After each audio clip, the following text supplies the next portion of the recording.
ভেঙে যাচ্ছে, একদম মানে লাস্ট এন্ডিং এ গিয়ে বিয়েটা ভেঙে যাচ্ছে কোনো মানুষের? জন্মগত ছকে অনেক অ্যাস্ট্রোলজারই বলে থাকেন যে লগ্নে মঙ্গল, চতুর্থে মঙ্গল বা সপ্তমে মঙ্গল বা অষ্টমে মঙ্গল বা দ্বাদশে মঙ্গল অবস্থান করলে পূর্ণ মাঙ্গলিক দোষ জন্মছকে হয়। তার জন্য অনেকের হয়তো বিবাহ ক্ষেত্রে প্রবলেম দেখা যায়। শুধু এই কনসেপ্টের ওপর কিন্তু দাঁড়িয়ে থাকলে চলবে না, তার কারণ এর সাথে সাথে আরও বেশ কিছু জিনিস নজরে রাখতে হয়। যেমন সপ্তমপতি যদি শনি হয় সেক্ষেত্রে বিবাহ ক্ষেত্রে বিবাহ ডিস্টারবেন্স দেখা যায়। সপ্তমে যদি রাহুর অবস্থান হয়, যেমন এই মেয়েটির জন্মছকের সপ্তমে বসে রয়েছে রাহু, তো এই রাহু যদি সপ্তমে বসে থাকে সেক্ষেত্রেও কিন্তু বিবাহ ক্ষেত্রে বিয়ে ঠিক হয়েও বিয়ে ভেঙে যাওয়ার সম্ভাবনা প্রচণ্ড পরিমাণে বা প্রবল পরিমাণে দেখা যায়। তো জন্মছকের প্রপার বিচার করে 100% সঠিক অ্যাস্ট্রোলজার কিন্তু সঠিক প্রতিকারের মাধ্যমে 100% তার সমাধানের রাস্তা কিন্তু দেখাতে পারে। দাদা আলোচনা আসবো, একজন বন্ধু এসেছেন, অনেক স্বাগত আপনাকে। নমস্কার, কে বলছেন? হ্যালো, হ্যাঁ নমস্কার, বলুন কে বলছেন? কন্টাই থেকে বলছি। হ্যাঁ বলুন। কন্টাই থেকে ফোন করছি। হ্যাঁ, বলুন। একটু জানতে চাই। আচ্ছা, ছেলের নামটা বলবেন? হ্যালো, ছেলের নামটা বলুন, Rohit Bera, date of birth date of বলুন। বার্থ বলুন একটু। 1/11/2008। 1/11/2001।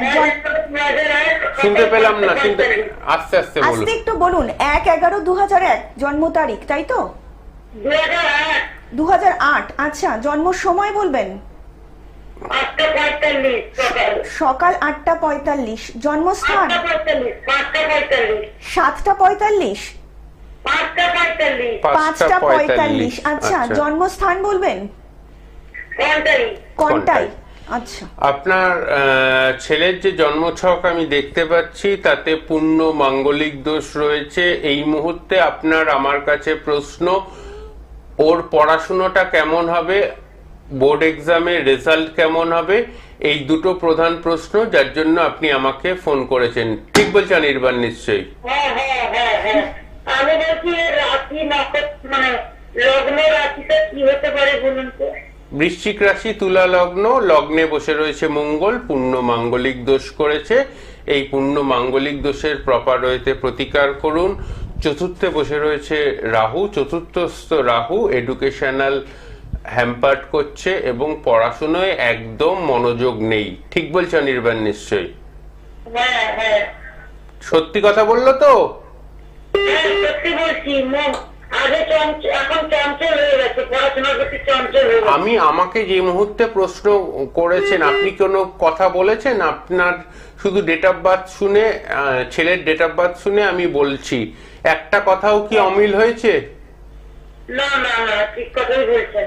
ঠিক কথাই বলছেন। মাঙ্গলিক দোষের প্রতিকার করুন। ঠিক আছে, ধন্যবাদ। অনেক ভালো থাকবেন।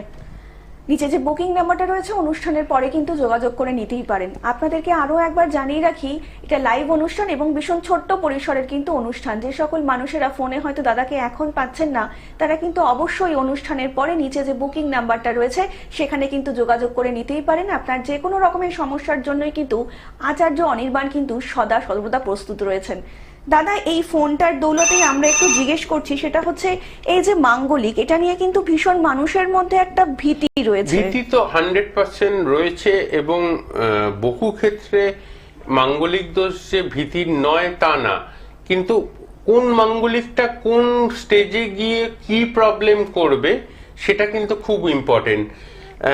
এই যে ছেলেটির ক্ষেত্রে 16 বছর বয়স পর্যন্ত ছেলেটি কিন্তু প্রচন্ড পরিমাণে পড়াশোনায় একাগ্রত ছিল। এখন ওর বয়স হচ্ছে 17 বছর। 16 বছরের পর যেই 17 বছরে পা দিয়েছে, গত বছর পা দিয়েছে, 2008-এ জন্ম, তো সঙ্গে সঙ্গে ওর মাঙ্গলিকটা কিন্তু অ্যাক্টিভ হয়ে গেছে।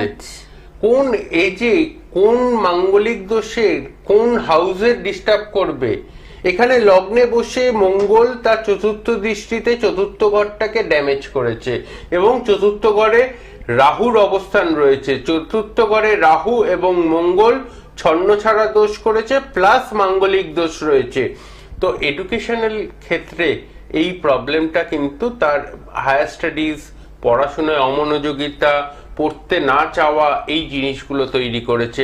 তো একটা অ্যাস্ট্রোলজিক্যাল চার্টই কিন্তু প্রপার ওয়েতে বলে দিতে পারে আপনার এডুকেশনের যে বাধাটা আছে সেই বাধাটা কিভাবে 100% সলিউশনের রাস্তায় পৌঁছে দেওয়া যায়।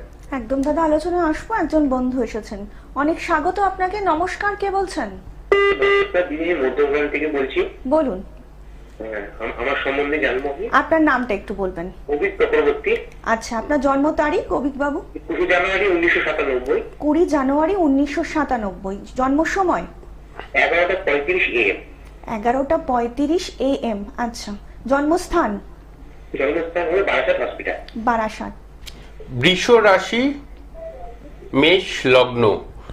লগ্ন সাপেক্ষে এই মুহূর্তে আপনার আমার কাছে প্রধান প্রশ্ন চাকরি বাকরি এবং অর্থনৈতিক উপার্জনের শ্রী বৃদ্ধি এবং সাংসারিক জীবনটা কেমন হবে, এই দুটো প্রশ্ন আপনার মনের মধ্যে চলছে।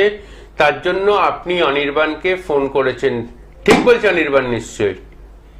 হ্যাঁ স্যার। 100% ঠিক না 1% ঠিক? একদম স্যার 100% ঠিক। একদম স্যার 100% ঠিক। আপনার জন্মছকে যেটা দেখতে পাচ্ছি সেটা হচ্ছে চন্দ্রভঙ্গ কালসর্প দোষ রয়েছে। 21 বছর বয়স পর্যন্ত প্রচন্ড ভালো সময় গেছে, এডুকেশনাল কেরিয়ার ভালো গেছে। লাস্ট লকডাউনের পর থেকে সময় খুব একটা ভালো যাচ্ছে না, ঠিক বলছে নির্বাণ? হ্যাঁ একদম স্যার। 100% ঠিক এটাও? মাইনার তেমন করে পাচ্ছি না, যেমন আগে যেমন স্যালারি যেমন ছিল মাইনার কমে গেছে। লকডাউনের পর থেকে এই সমস্যাটা হচ্ছে, তাই তো? হ্যাঁ হ্যাঁ স্যার। হ্যাঁ স্যার, একদম ঠিক বলছি তো? একদম স্যার, একদম ঠিক। আপনার গ্রহগতভাবে আপনার জন্মছকে যে চন্দ্রভঙ্গ কালসর্প দোষটা রয়েছে এটা অ্যাক্টিভ হয়েছে আপনার 23 বছর প্লাস 24 বছর পড়াতে। তো 24 থেকে এই 2025 সাল, 24 বছর বয়স থেকে এখন মানে 22, 23, 24, 25 এই 4 বছর খুবই খারাপ যাচ্ছে, তাই তো? হ্যাঁ